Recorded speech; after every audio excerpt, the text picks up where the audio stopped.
আমাদের ভালো লাগাতে সকলকে অনেক অনেক অনেক স্বাগত জানিয়ে আমার আজকের গল্প আরম্ভ করছি। আজকের গল্প সুচিতা। গল্পটি তাহলে শুরু করি। সেদিন অফিস থেকে ফেরার পথে হঠাৎ স্ট্রোক হয়ে যায় পুষ্পেন্দুর। অনেক কষ্টে তাকে বাঁচানো গেলেও বাম দিকটা পুরোপুরি প্যারালাইজ হয়ে গিয়েছিল। আজ দীর্ঘ ৮ মাস বিছানাশয্যা সে। বিছানাশয্যা হয়ে থাকলেও পুষ্পেন্দু বুঝতে পারে সব কিছু, কিন্তু কিছু বলতে পারে না। কিছু বলতে গেলেই মুখ একদিকে বীভৎসভাবে বেঁকে যায়। গোঁ গোঁ করে শব্দ ছাড়া কিছুই বোঝা যায় না। তখন সে অসহায়ভাবে পুষ্পিতার দিকে তাকিয়ে থাকে, আর চোখ দিয়ে জল পড়ে তার। পুষ্পিতা চোখের জল মুছিয়ে ডান হাতটা চেপে ধরে আশ্বাস দেয় সেরে ওঠার। পুষ্পিতা প্রাণপণ সেবা শুশ্রূষা করে পুষ্পেন্দুর, কিন্তু ভীষণ চিন্তায় কপালে ভাঁজ পড়ে তার। ধীরে ধীরে হাতের জমানো টাকা শেষ হতে চলল।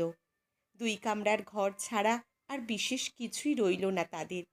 এরপর সে চালাবে কি করে? পুষ্পেন্দু যে কোম্পানিতে কাজ করত, তারা এককালীন কিছু টাকা দিয়ে সাহায্য করে দায় সেরেছে। পুষ্পেন্দুর 3 কুলে মা ছাড়া কেউ ছিল না। তিনিও গত হয়েছেন বছরখানেক হলো। পুষ্পেন্দুরা ভিন্ন কাস্ট আর গরিব বলে পুষ্পিতার বাড়ি থেকে মেনে নেয়নি। বাড়ির অমতে ভালোবেসে বিয়ে করেছিল পুষ্পিতা। পুষ্পিতার বাবা নেই, তার মা এখন ভাগের মা, বাড়ির 3 ছেলের কাছে। ফলে সেদিক দিয়ে কোনো রকম সাহায্য পাওয়ার কোনো প্রশ্নই ওঠে না।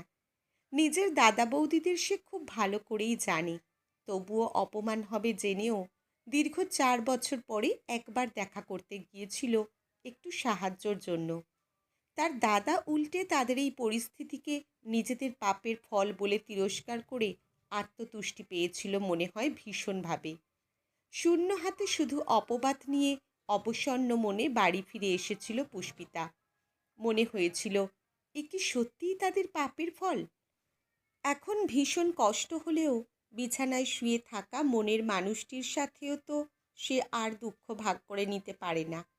অবশেষে এক তীব্র জেদ চাপে তার মনে, যে করেই হোক তার বরকে সুস্থ করে তুলবে সে। কিন্তু পরক্ষণেই দীর্ঘশ্বাস ফেলে পুষ্পিতা। এরপরে কি হবে? সংসার চলবে কিভাবে?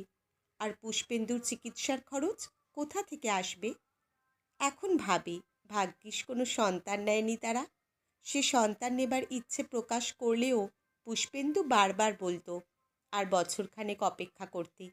বাচ্চা এনে তাকে সুষ্ঠুভাবে মানুষ করার জন্য সে আগে বেশ কিছু টাকা পয়সা জমিয়ে নিক। পুষ্পেন্দু নিজে ছোটবেলায় যে ভীষণ কষ্টে মানুষ হয়েছে, সেই অভাবের কষ্ট নিজের সন্তানকে দিতে সে নারাজ। কি ভীষণ কষ্টে অফিসে ওভারটাইম করে তিল তিল করে পয়সা জমাতে শুরু করেছিল পুষ্পেন্দু। অভাব সংসারে থাকলেও ভালোবাসার ঘাটতি ছিল না কখনো। কিন্তু সব কিছু কীভাবে যেন ওলট পালট হয়ে গেল। পুষ্পেন্দুর অসুস্থতা শুরু থেকে বাড়িতে যে ডাক্তারবাবু মাঝে মাঝে আসেন, তিনি ফিসটা অন্যান্য ডাক্তারদের তুলনায় একটু কম নেন। তবুও সেটা আর কদিন পরে পুষ্পিতা জোগাড় করতে পারবে কি না সন্দেহ। সে আর ভাবতে পারে না, ভাবে থাক যতদিন চলে এইভাবে। ইদানিং সেই ডাক্তারবাবু পুষ্পিতাকে একটা প্রস্তাব দিয়েছিলেন। ঘাড়ের কাছটায় চুলকে নিজের বিশাল ভুঁড়ি সামলে তাকে বোঝাতে চাইছিলেন, পুষ্পিতা যদি তাকে মাঝে মাঝে তার দিকে একটু সদয় হয় আর কি, তিনিও তাহলে বিনা পয়সায় পুষ্পেন্দুকে চিকিৎসা করবেন, এই আর কি। একজন মধ্যবয়স্ক মানুষের কাছ থেকে এই ধরনের কথা শুনে পুষ্পিতার বুঝতে সত্যি প্রথমে বড্ড অসুবিধা হয়েছিল। পরে বুঝতে পেরে তার মেরুদণ্ড দিয়ে যেন ঠান্ডা স্রোত বয়ে গিয়েছিল। অসময়ে এলে মানুষ এত নিচে নামতে পারে? এই মধ্যবয়স্ক মানুষটি শেষ পর্যন্ত ব্ল্যাকমেল করছে তাকে, নিজের ঘরে বউ বাচ্চা থাকা সত্ত্বেও। এই ব্ল্যাকমেলারদের কি কোনো দিন শাস্তি হয় আমাদের সমাজে? এ যেন বিনিময় প্রথা, তুমি দিলে তবেই আমিও দেব। প্রথমে লজ্জায় ঘেন্নায় বিরক্তিতে ডাক্তারবাবুর সাথে কথা বন্ধ করেছিল সে, কিন্তু সে আর কতদিন, উপায় তো নেই। পুষ্পেন্দুর প্রয়োজনে কথা বলতেই হয়। ডাক্তারবাবু শেয়ানা মানুষ। তিনি অবশ্য কোনো দিন তাকে কোনো জোর করেনি। শুধু ফিজ নেবার সময় কানের কাছে এসে ফিসফিসিয়ে জিজ্ঞেস করে, তা কি কিছু ভাবলে? এইভাবে কদিন আর চলবে? এমন সুন্দর চেহারা তোমার। খ্যাক খ্যাক খ্যাক হাসতে থাকেন তিনি। যেন পাখি তো খাঁচায় বন্দি, পালাবার উপায় তার যখন আর নেই, তখন একটু অপেক্ষা করাই ভালো। তারপর সুযোগ বুঝেই একটা অল্প বয়সী ছেলে সপ্তাহে 3 দিন ফিজিওথেরাপি করতে আসে।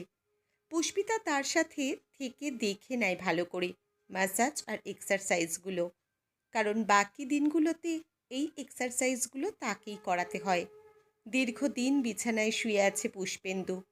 পিঠের তলায় মাঝে মাঝে লাল লাল ছোপ দেখা দেয়। পুষ্পিতার বড্ড ভয় বেডশোরের, কিন্তু একা একা অত বড় চেহারাটাকে বসাতে শোয়াতে বড্ড অসুবিধা হয় তার।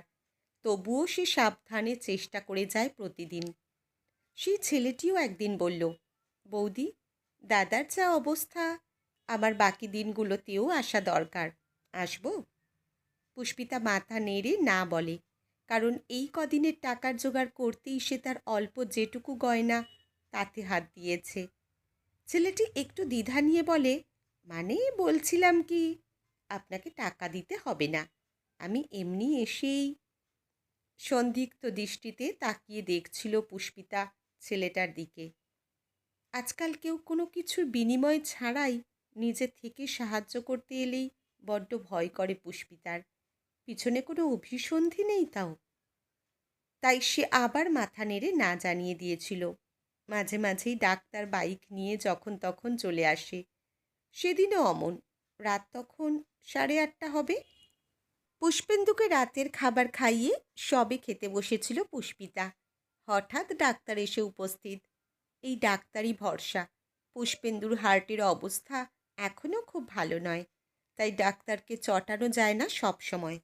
ভীষণ অনিচ্ছায় দরজা খুলতেই ডাক্তার হেসে বলল, এই পাশ দিয়েই যাচ্ছিলাম, তা ভাবলাম পুষ্পেন্দুবাবুকে দেখে যাই একবার।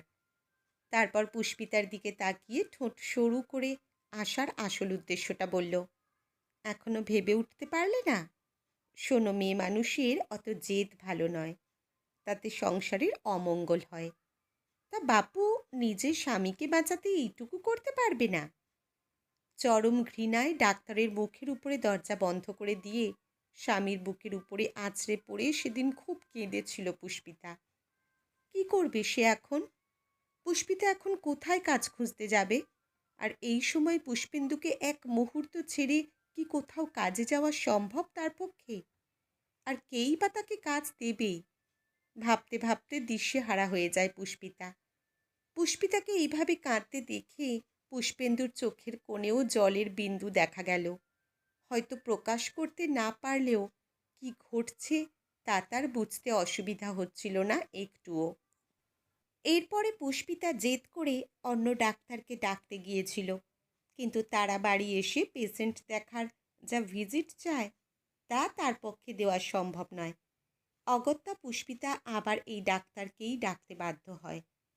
কিন্তু দিনের পর দিন ডাক্তার ক্রমাগত ব্ল্যাকমেল করার পরেও পুষ্পিতা সাড়া না দেওয়ায় অবশেষে পুষ্পেন্দুকে দেখতে আসা বন্ধ করে দিয়েছিলেন তিনি।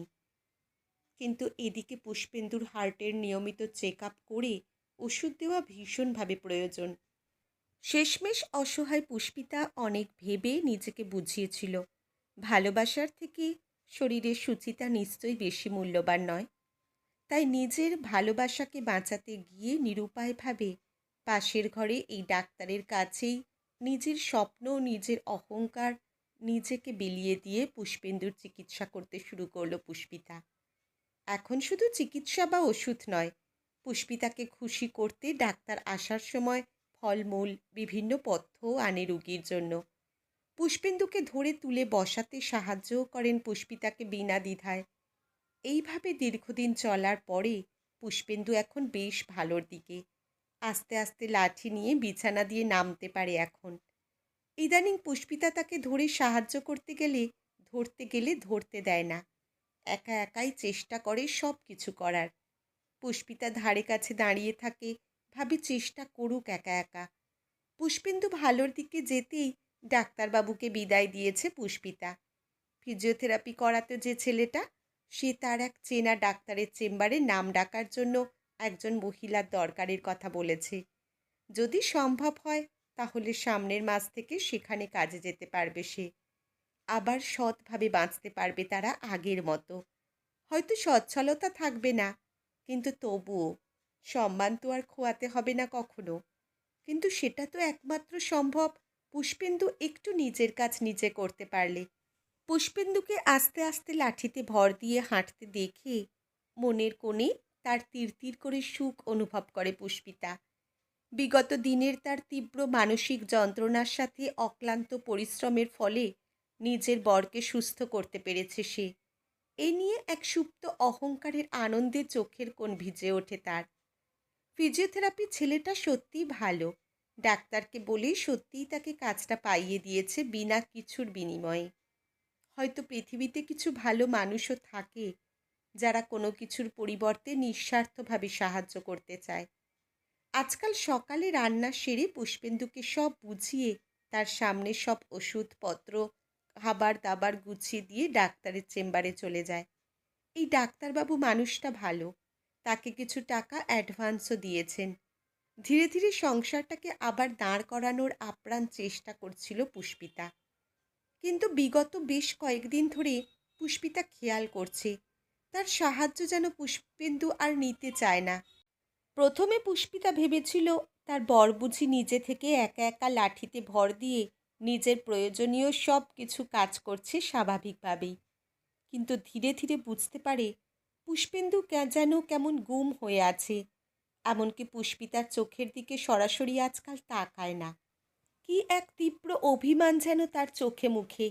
পুষ্পেন্দুর ওই চোখে দিকে তাকিয়ে অজানা আশঙ্কায় বুক কেঁপে ওঠে পুষ্পিতার। তাহলে কি তাকে ঘৃণা করে পুষ্পেন্দু? ভাবতেই প্রবল মানসিক কষ্টে চোখে জল আসে তার। কিন্তু সেই সময় তার যে আর কিছু করার ছিল না। কিভাবে বাঁচাতো সেই মুহূর্তে নিজের বরকে? তাকে বাঁচানোর জন্যই তো সে যে কি ভীষণ কষ্টে হলেও এই কাজ করতে বাধ্য হয়েছিল, সেটা পুষ্পেন্দু ছাড়া আর কে বেশি জানবে? তাহলে আজ শরীরের সুচিতার কাছে ভালোবাসারও পরাজয় হলো নাকি? নিজেকে ইদানিং ভীষণ নিঃস্ব মনে হয় পুষ্পিতার। বুঝে পায় না তার কি কর্তব্য এখন। পুষ্পেন্দুর ঘৃণা এমন স্তরে পৌঁছেছে যে তার দিকে ভালো করে তাকায় না পর্যন্ত। আজকাল তাই পুষ্পেন্দুর সামনে নিজেকে দাঁড় করাতে চায় না পুষ্পিতা। আবার মানুষটাকে একা ছেড়ে এক মুহূর্ত রাগ করে থাকার কথা ভাবতে পারে না সে। কিন্তু তার মনের কোণায় তীব্র অভিমানের বাষ্প জমতে থাকে ক্রমশ। সেই সুপ্ত অভিমান দুজনের ভিতরে একটা গভীর দূরত্ব তৈরি করে ফেলেছিল যেন ক্রমাগত। সেদিন ঝড়ের রাত্রে হঠাৎ ঘুম ভেঙে পুষ্পিতা দেখে পুষ্পেন্দু বিছানায় নেই। খোঁড়া মানুষ এত রাতে কোথায় গেল? ভেবে ধরফর করে উঠে বসল সে মেঝেতে। বাইরে ঝড়ের আওয়াজের সাথে একটা ধূপধাপ শব্দ ভেসে আসছে পাশের ঘর থেকে যেন। তাড়াতাড়ি দরজার কাছে গিয়ে উঁকি দেখল সে। পাশের ঘরের বিছানার চাদর বালিশ প্রবল আক্রোশে ওলট পালট করে ছিঁড়ে ফেলে মেঝেতে পড়ে গিয়ে প্রবল হতাশায় মাটিতে মাথা ঠুকে ঠুকে এক বুক চাপা যন্ত্রণায় কাঁদছে পুষ্পেন্দু। পুষ্পেন্দুর মনের কষ্টটা বুঝে পুষ্পিতা চিৎকার করে দৌড়ে গিয়ে পুষ্পেন্দুকে তুলতে যেতেই পুষ্পেন্দু তার দিকে ফিরে তাকে দুই হাতে জড়িয়ে ধরে হাউমাউ করে কেঁদে ফেলল। তারপর পুষ্পিতার মুখটা দুই হাতে ধরে কিছু একটা বলতে গিয়ে মুখ বেঁকে গেল তার। কিন্তু পুষ্পেন্দুর দুই চোখে যেন ক্ষমার আকুতি ছিল ভীষণভাবে। নিজের স্ত্রীকে এই সমাজের পঙ্কিলতার দিকে ঠেলে ফেলার জন্য পুষ্পিতার কাছে প্রবল হতাশায় ভীষণ কষ্টে হাত জোর করে ক্ষমা চাইছিল বারবার। এই প্রচণ্ড হীনমন্যতার জন্যই সে নিজের স্ত্রীর চোখে চোখ রাখতে পারছিল না কিছুতেই। অনেক দিন পরে পরম ভালোবাসায় পুষ্পেন্দুকে এইভাবে বুকে জড়িয়ে ধরতে পারার আনন্দে কেঁদে ফেলল পুষ্পিতা। আজ চোখের জলে দুজনে দুজনের এই জগৎ সংসারের প্রতি চরম অভিমান আর মনের কষ্ট গ্লানি ধুইয়ে দিয়ে নতুন করে নতুনভাবে শুরু করল তাদের নতুন জীবন। আজকের গল্প এখানেই সমাপ্ত। কলমে ঝুম্পা মণ্ডল, পাঠে জয়তী। ধন্যবাদ।